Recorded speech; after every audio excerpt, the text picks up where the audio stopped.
कर्नाटक में कांग्रेस की हुकूमत आने के बाद इलेक्शन के दौरान मुसलमानों ने जिस जोश और खरोश के साथ कांग्रेस को वोट दिया और ये हुकूमत बनी, हुकूमत बनने के बाद माइनॉरिटी वेलफेयर डिपार्टमेंट या मिनिस्ट्री में जितने भी चेयरमैन, डायरेक्टर्स, मेंबर्स वगैरह जिनके नामजदगी हुई है, इससे कांग्रेस के बहुत सारे सीनियर लीडर्स, खासकर मुस्लिम कायदीन नाखुश हैं।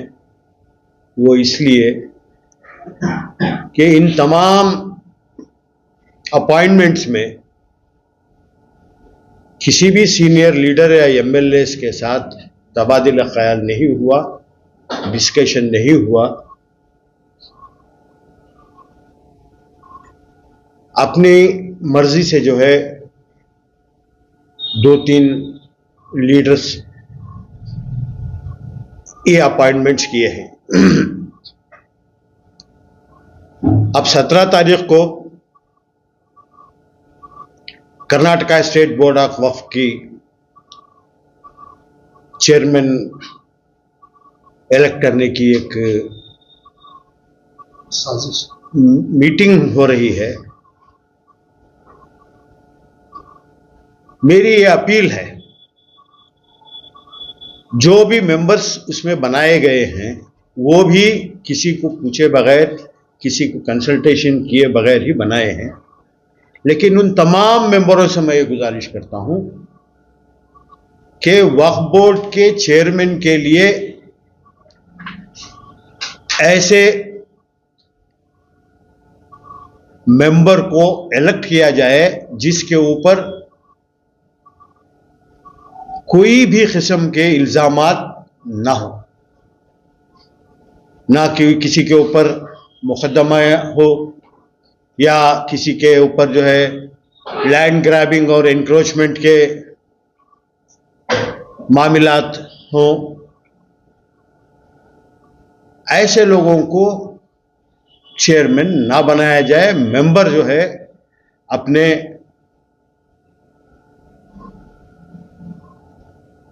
अल्लाह को हाजिर नाजिर रख के अपने ज़मीर को देख के जो है वो अपना वोट दे और अच्छे चेयरमैन को बनाए, वरना जो है अवाम में एक गलत पैगाम जाएगा।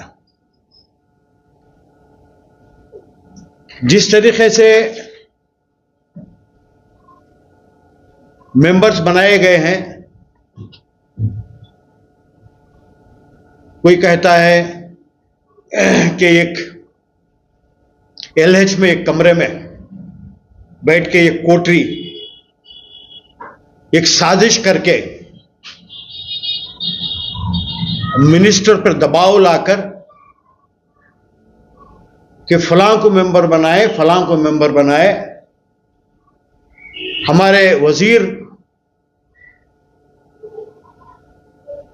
उनका मसला ऐसा है, वो किसी को जबान दे दिए, वो सलमान खान जैसा, एक बार किसी को कमिटमेंट हो गए तो वो अपने आप की भी नहीं सुनते। तो उनसे कमिटमेंट ले लेते हैं और गलत लोगों को जो है कि नामजदगी हुई है,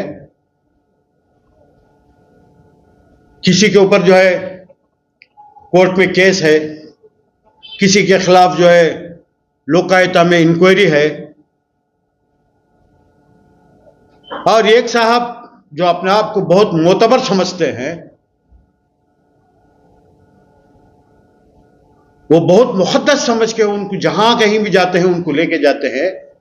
उनकी तो लैला मजनू की दास्तान सुनने की है।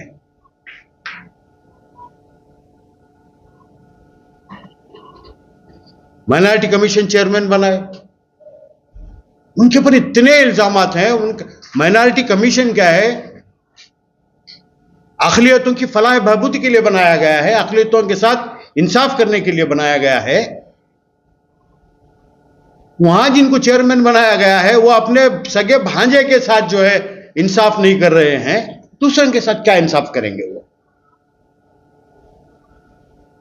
आज जो है ये, क्योंकि 17 तारीख को बोर्ड का इलेक्शन होने जा रहा है चेयरमैन का, हम सभी से गुजारिश करते हैं, गलतियां की है, सुधारने का वक्त है। कम से कम चेयरमैन ऐसे आदमी को बनाइए जिसके ऊपर कोई एलिगेशंस ना हो। 17 तारीख के बाद इतना हमको बोलना है, आवाम के सामने कुछ चीजें लानी है। ये नेटफ्लिक्स की सीरियल जैसा है, सीजन 1 का एपिसोड 1, एपिसोड 2, एपिसोड 3 ऐसा आने वाला है। तो इन तमाम चीजों को जो लोग आज इख्तिदार में हैं, जिनका वक्त अच्छा चल रहा है, ये कभी भी वक्त ऐसा नहीं रहेगा। वक्त का मिजाज कब बदले किसी को नहीं पता। इख्तिदार का गलत इस्तेमाल ना हो और वक्फ बोर्ड के जो मेंबरान बनाए हैं वही गलत है। आगे चलकर उसके बारे में हम बताएंगे, 17 तारीख के बाद मजीद जो है आपको अशरफ साहब बताएंगे। लेकिन इतनी ही गुजारिश है कि चेयरमैन किसी को भी बनाए, जो मेंबरों में अब जो बनाए गए हैं उसमें कुछ अच्छे मेंबर्स भी हैं जिनकी अच्छी इमेज है, पब्लिक में उनकी इमेज अच्छी है।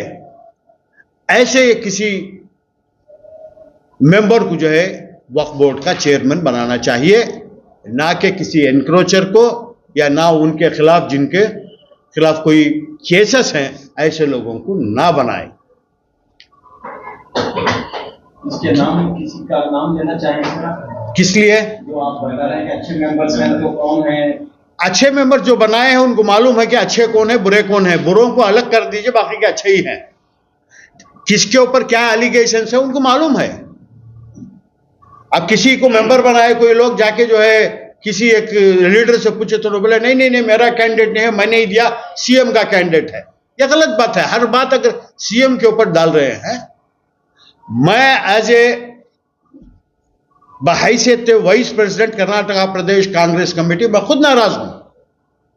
हम लोग जो है हमारे, अरे क्या है भी, कितने सीनियर लीडर्स हैं, 40-50 साल हम कांग्रेस में हैं, हमारे से राय मशवरा नहीं करना चाहिए इनको कि किसको आप, किसी को भी बनाइए, जिनको भी आप बनाए उन्हीं को बनाते हैं, लेकिन हमारे से मशवरा करते, ताकि कल हमें किसी को फोन करें, बताएं कि भाई ये काम है करो, तो वो क्या बोलेगा, तुम्हारा क्या रोल है इसमें, मुझे फलाना आदमी ने बनाया, उन्होंने बनाया, मैं उनकी सुनूंगा, आपकी क्या सुनूंगा। अब जिनको भी बनाया गया है कांग्रेस में, उनका क्या कंट्रीब्यूशन है? ये बात कही जा रही है कि मुस्लिम लेजिस्लेचर फोरम की मीटिंग में डिस्कस, बिल्कुल गलत बात है, बिल्कुल गलत बात है। मैं आप तमाम को बोल रहा हूं, आप जाके उन एमएलए से पूछिए कि किस किस से पूछ के बनाया गया है। आपको एमएलए पता नहीं क्यों वो जो है इस खामोशी इख्तियार की हुई है। ये ऐसे ही हालात रहे तो 2028 में इसका नतीजा भुगतना पड़ेगा। कौम बहुत गहरी इससे देख रही है, भाई क्या हो रहा है, आप कैसे लोगों को हमारे ऊपर मुसल्लत कर रहे हैं, टेंटेड लोगों को लाके आप बिठा रहे हैं और कह रहे हैं कि यही आपका लीडर है। ये ऐसे नहीं होने वाला है। इससे पहले जो लीडर्स थे ऐसा नहीं किए। आप करिए, सबको बुलाइए। क्या एमएलए एमएलसी वो उन्हीं का है क्या? पार्टी पूरी उन्हीं की है। हम सब किस लिए हैं फिर? हमसे किसी ने कभी पूछा है? माइनॉरिटी कमीशन के लिए जब यूनिसार अहमद का नाम आया, हाईकमांड से डायरेक्शन आया कि नहीं, उनका ऑर्डर रोक दियो, वही शाहिद अहमद को बनाना है। जैसे ही मालूम हुआ, इन लोग लेके जाके रातों रात उनको इमीडिएटली चार्ज दिला दिया। क्यों? वही शाहिद अहमद कांग्रेस के लिए काम नहीं किए क्या? उनको नहीं बनना चाहिए? क्या खिदमत है वो यूनिसार अहमद के? 2000, अब कुछ लोगों का बोलना है, अब जिन्होंने उनको रिकमेंड किया है कि 2013 और 18 में उनकी मेहनत से ही कांग्रेस आई, मिनिस्टर बना डालना था उनको। उन्हीं की वजह से कांग्रेस आई है तो क्या है? और उन्होंने अपने आप को इतने ईमानदार आदमी समझते हैं, उनकी ईमानदारी है। अब उनके भांजे के साथ, उसकी भांजे के पास उनका नाम यू निसार अहमद नहीं, हिबा निसार अहमद होना चाहिए। उनके जितने भी जायदाद हैं पूरे हिबे से आए उनको। मान्यता टेक पार्क में जो वो रहते हैं, वहां 50-80 का साइट है, उसकी कीमत 2012 में कब रजिस्टर हुई इनके नाम पे? जून के महीने में रिटायर्ड होते हैं 2012 में, अगस्त के महीने 2012 में वो साइट इनके नाम पे रजिस्टर होती है। उसका कंस्ट्रक्शन जो है 2011 में शुरू होता है। 2013 में रिटायर्ड होने के बाद वो घर को जाते हैं। उस वक्त उस साइट का रजिस्ट्रेशन वैल्यू 1,35,00,000 थी, 12 लाख में रजिस्टर कराए हैं। कैसे भाई? कौन साहब हैं जो इनको दिया था? सैयद नजमुल हसन रजवी, सैयद नजमुल हसन रजवी, उन्होंने इनको 12 लाख में वो दे दी। अब उसके भी डॉक्यूमेंट्स आने वाले हैं, आने के बाद वो भी मजीद आएगा। उनको वो घर कैसा आया, 11,000 स्क्वायर फीट जमीन जो है उनकी बनशंकरी में कहां से आई? विक्टोरिया लेआउट में उनके ये है। उनका भांजा जो बोल रहे हैं HBR में साइट नंबर 11, वो भांजे के पास से इनको हिबा हुआ है। बाजू 12 नंबर की साइट इनके साले इनकी बीवी को हिबा देती। पूरा प्रॉपर्टी सच बनशंकरी में उनके सास इनके वाइफ को हिबा देती, विक्टोरिया लेआउट में इनके साले इनको हिबा देती। पाप बेचारे कैसे ही देखो इतने ये खुश नसीब है, उनका सगा भाई बहन कोई नहीं दिया इनको। ज्यादातर साले दिए हैं, एक ही चेक वो सलीम के पास जबरदस्ती वो भी करा लिए। ऐसे लोगों को तुम्हें हमारे ऊपर मुसल्लत कर रहे हैं क्या? हमें उनसे माइनॉरिटीज का प्रोटेक्शन हो सकता है इनसे? ये एक सिर्फ बोला हूं मैं, आइंदा उसके जो कागजात हैं पूरे आएंगे, उसके साथ हम आएंगे। सिर्फ उनका नहीं, वक्फ बोर्ड में जो मेंबर्स बनाए हैं, मैं जो बोला ना आपको, ये सब लोगों की जो है मामला अवाम के सामने लाना पड़ेगा। आइंदा तो मैं ऐसे लोगों को लेकर आते रहे तो कई को रहना हमें सब पार्टी में।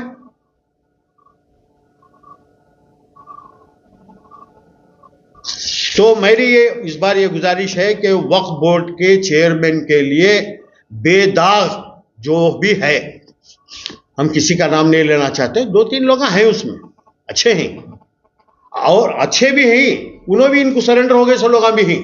इन्होंने किसे बोलती उनको हाथ उठाने वाले। अरे तुम्हें एक्स मेंबर बार काउंसिल के लेती, राज्यसभा में 21 लेती, कई को नहीं, और एक लोकसभा राज्यसभा के एक्स MP को नहीं लिया कैटेगरी में। एक MP आ सकता था, एक मेंबर बन सकता था, एक सीनियर आदमी आ सकता था, कोई भी आ सकते थे। कितने ही है राज्यसभा रिटायर्ड एक्स MP कितने हैं हमारे पास? लोकसभा कोई नहीं है, राज्यसभा के ही क्यों नहीं लिया भाई?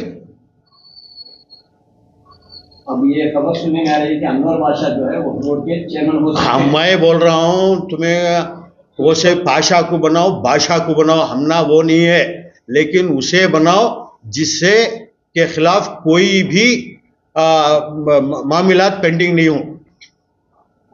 जैसे कि लोकायुक्ता में किसी का ना हो, कोई एनक्रोचर को, कोई लैंड ग्रैबर को तुम्हें बना रही बोले तो क्या करना हमें? बोला ना LH में बैठ के है ना, एक स्कीम चल रही है कहते कहां क्या प्रॉपर्टीज है, कैसा लेना बोलकर। इसे बिल्कुल अगर इंसाफ से जाएं तो मैं बोलता हूं बिल्कुल सही इलेक्शन होना, सही आदमी आना, वरना 17 तारीख के बाद जो है एक एपिसोड पहला सीजन शुरू करते हैं। शुक्रिया। ಮಕ್ಕಳ ಹೈಯರ್ ಎಜುಕೇಷನ್, ಮಗಳ ಮದುವೆ, ಕನಸಿನ ಸ್ವಂತ ಮನೆ, ಇದಕ್ಕೆಲ್ಲ ಹೆಂಗೆ ಹಣ ಹೊಂದಿಸ್ಬೇಕಂತ ಟೆನ್ಷನ್ ಅಲ್ಲಿ ಇದ್ದೀರಾ? ಇರೋ ಚಿನ್ನನ ಅಡ ಬಿಟ್ರೆ ಬಡ್ಡಿ ಮೇಲೆ ಬಡ್ಡಿ ಕಟ್ಟಬೇಕು, ಮಾರಿಬಿಡೋಣ ಅಂದ್ರೆ ಅರ್ಧಕ್ಕರ್ಧ ಕೇಳ್ತಾರಂತ ಆತಂಕದಲ್ಲಿದ್ದೀರಾ?